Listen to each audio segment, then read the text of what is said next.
Bonjour à tous et bienvenue une fois de plus sur notre chaîne d'information Afrique Info, le meilleur de l'information en Afrique. Ici, nous vous garantissons une information sûre et vérifiée.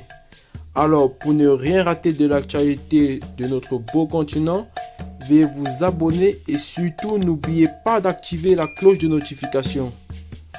Aujourd'hui, nous allons vous parler d'un sujet très intéressant, mais ceci après le générique. Écoutez attentivement.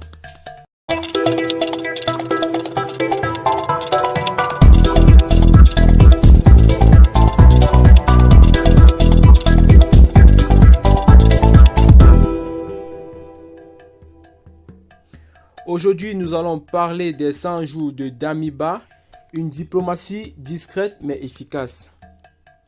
Le Burkina Faso jouit d'une bonne réputation en termes de diplomatie. Dans une ambiance diplomatique tendue entre les pays qui ont vu l'entrée des forces de défense et de sécurité dans la gestion de l'État avec l'organisation sous-régionale, la Communauté économique des États de l'Afrique de l'Ouest, en abrégé CEDEAO, le pouvoir sait qu'il faut trouver des manettes pour ne pas paraître un pays soumis, mais non plus un pays réfractaire aux recommandations de la CEDEAO. Sur ce plan, au regard de l'ultimatum du 25 avril revu de communs accords, les Burkinabés peuvent se satisfaire d'une manche de gagnée par le gouvernement. Qui plus est, Ouagadougou, un peu agacé par une instruction en aval alors qu'en amont, les problèmes de gouvernance étaient sûrs de tous, sort timidement certes, mais avec véhémence de la relative attitude de passivité.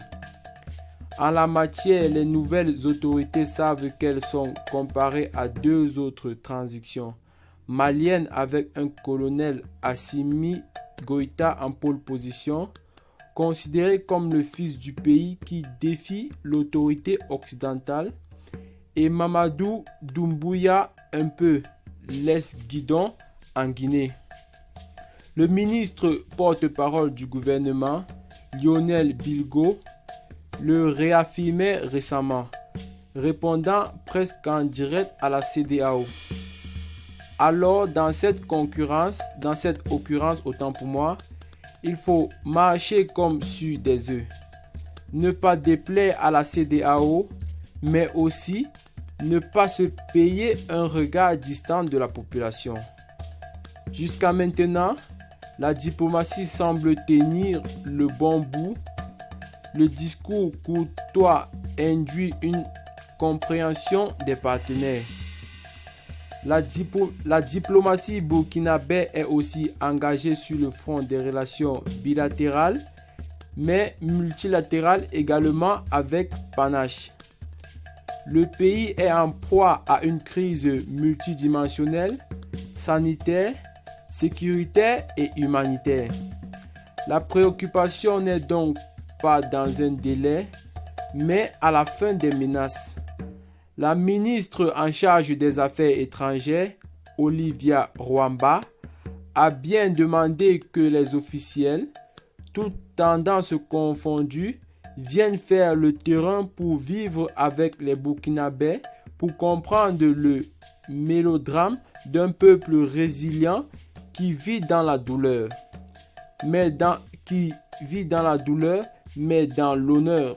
Une situation ubuesque. Au moment où l'hydre terroriste dans sa mutation est de plus en plus cerné par le pouvoir, ce que les Burkinabés veulent, c'est bien une compréhension de la stratégie que les nouvelles autorités mettent en place et qui peuvent s'écouter dès que la question sécuritaire sera sous contrôle. Une question qui impacte le développement du Burkina Faso et qui demande aux amis du pays des hommes intègres de ne pas faire le mauvais diagnostic d'une situation prenante. Chers abonnés, merci de nous avoir écoutés jusqu'à la fin.